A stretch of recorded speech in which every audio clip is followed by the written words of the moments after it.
Bueno, muchachos, para continuar con el resumen, este fue otro tema que debimos haber hecho un mejor laboratorio, el de pruebas automáticas. Entonces, recuerden la definición, lo vimos por allá en la semana 4. Es trabajar en las fases de desarrollo para poder comparar los resultados que está dando el software con los que se esperan. Por eso hablábamos de que en los definición de los casos de uso se tenía que definir esos escenarios y a partir de esos escenarios pues poder tener conjuntos de datos para poder probar y tener lo que hemos mencionado muchas veces, las entradas y las salidas que debe arrojar el software. El caso de estas pruebas automáticas es que se hace con un software ajeno al que se quiere verificar, por lo general un complemento, y que permita hacer repeticiones porque de forma manual resultaría difícil. El ejemplo que mencioné esa vez, un poquito de susto para lo que hemos mencionado de que hay que convencer al usuario de que hay que hacerlo. El lanzamiento de este cohete en 1996, que a los 36 segundos explotó en plena transmisión en directo y se detectó que fue por un problema de software. No se había probado suficientemente la programación. Imagínense el, los datos de prueba de ese proyecto. Yo también mencioné que era muy importante tener en cuenta los riesgos y los riesgos se da principalmente en dos fases, en la de planificación y en la de ejecución. Y también mencionamos que el mayor riesgo es que falte algún riesgo, pero estamos manejando permanentemente esa incertidumbre del crecimiento de la organización, del sistema hablando en el que se desenvuelve o el sistema hablando que es. Vimos muchos tipos de pruebas. Las automáticas son muy normales en pruebas unitarias y en pruebas de regresión para cualquier ajuste del software. Entonces, ¿cuándo se hacen las pruebas unitarias y qué son?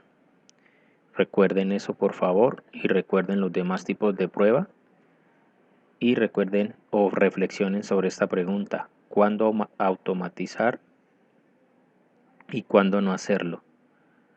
¿Cuáles pruebas hago y cuáles pruebas no hago?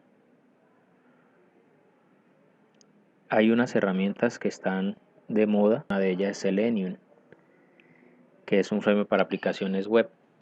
Usted puede apoderarse, entre comillas, de las cajas de texto y empezar a ingresar datos y él va mostrando como si fuera un usuario el que está trabajando sobre la herramienta. Él permite autocompletar formularios, hacer pruebas de recorrido, permite grabar para después mirar dónde están los errores, permite tener la depuración, puntos de control en la programación y pues es muy buena. Yo la usé alguna vez por allá en Ruby, pero fue en un ejercicio experimental. Hoy traigo una que estoy un poco más familiarizado, que es TSNG, que es un framework para pruebas que trabaja con Java y permite configuración entre comillas flexible, que puede por ejemplo pasar parámetros. Vamos a verlo en funcionamiento. Con este ejemplo que también me les mencioné en alguna oportunidad, por allá en los primeros días del semestre.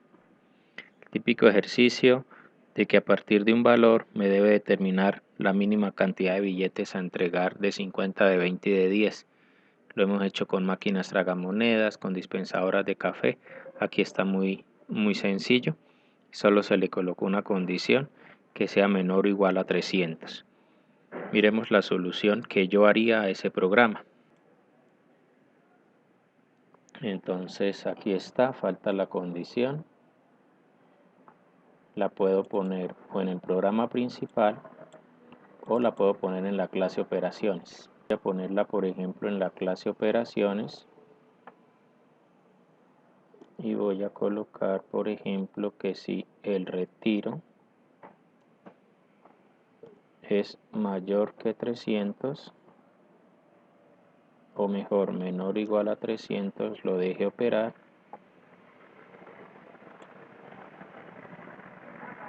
de lo contrario no lo deje operar.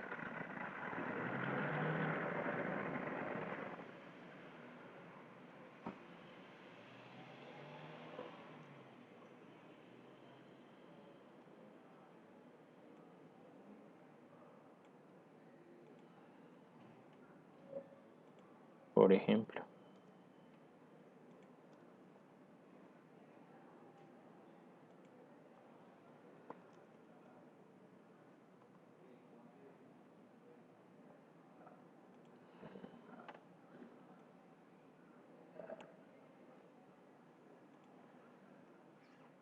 Entonces aquí tendría el ejercicio, lo voy a compilar. Entonces si voy a retirar 280.000, que es el ejercicio que hicimos, entrega uno de 50, uno de 20, uno de 10 y así sucesivamente.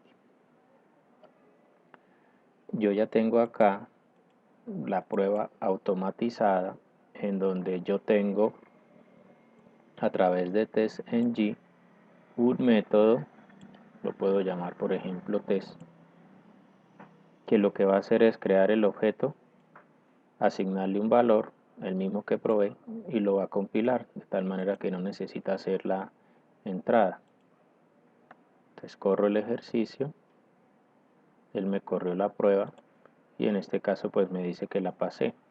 Yo en la prueba tengo que colocar los datos de entrada y los resultados esperados para que él compare el resultado que obtuvo el procedimiento con el resultado que espera.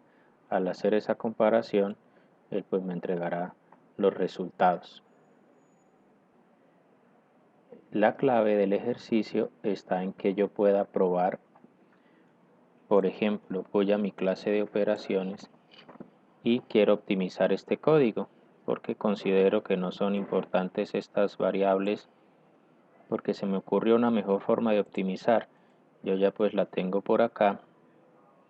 Supongamos que se me ocurrió esta forma para ahorrarme esas dos variables.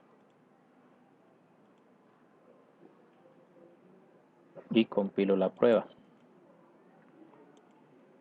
Él me hace la prueba y nuevamente pues la prueba fue satisfactoria. La clave del ejercicio está en que yo pueda programar un método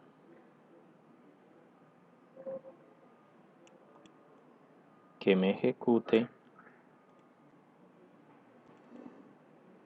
varias pruebas al tiempo. Por ejemplo, esta prueba que yo voy a correr a programar un método que me corra muchas pruebas y que en este caso pues por la literatura decido llamarlo vector, que me está validando lo de los 300, que me saca el error. Por ejemplo, tengo el valor que recibe el método, tengo la revisión de los 300 y empiezo a trabajar con mi método que ya estaba programado, incluso lo puedo hacer recursivo. Y voy a aumentar de 10 en 10 el valor a retirar.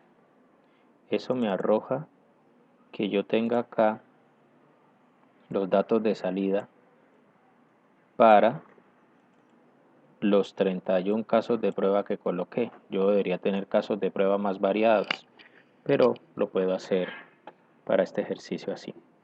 Compilo la prueba y pues en este caso él me arroja que ambas pruebas fueron satisfactorias. Supongamos, solo por el ejercicio, que uno de los casos de prueba, por ejemplo acá, me hubiese quedado mal o que el programa lo estuviera calculando mal. Entonces si yo corro el programa, la prueba, una de las pruebas falló. Entonces aquí me dice que en la posición 5 él obtuvo un 111 y esperaba un 101. O sea, en este caso la respuesta estuvo mal. Yo puedo arreglar el programa o puedo venir al caso de prueba. O puedo venir y optimizar aún más mi código y mirar, por ejemplo, cómo se comporta ahora el ejercicio con ese nuevo código.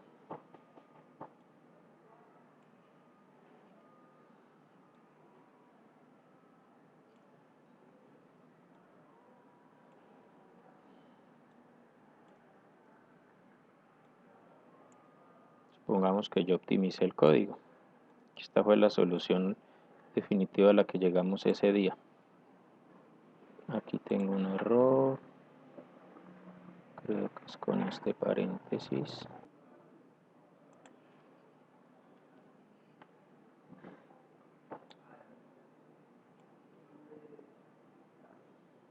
Entonces, fíjense que ya tengo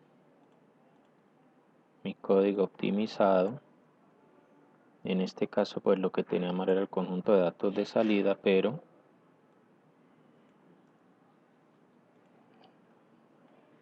vuelvo y corro la prueba y ya obtengo los datos bien transformados y ya tengo los datos bien procesados.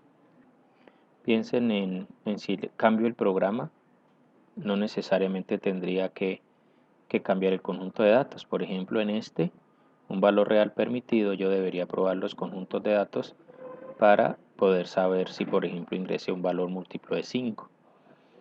O que el programa deba controlar la cantidad de billetes, tengo que arreglar el programa, tendría que cambiar los conjuntos de datos. Pensemos que el programa empiece a crecer, el software empiece a crecer, el sistema de información empiece a crecer y necesite ya trabajar con bases de datos o necesite empezar a tener aplicaciones cliente-servidor, como es en la vida real, cómo se va extendiendo el conjunto de datos de prueba y si puedo estar ahorrando tiempo entre lo que gasté definiendo los casos de prueba y programándolos y todas las demás veces que deba hacer prueba o pruebas. Aquí algunas fuentes y pues muchas gracias. Espero puedan practicar el código y esta diapositiva está en la carpeta.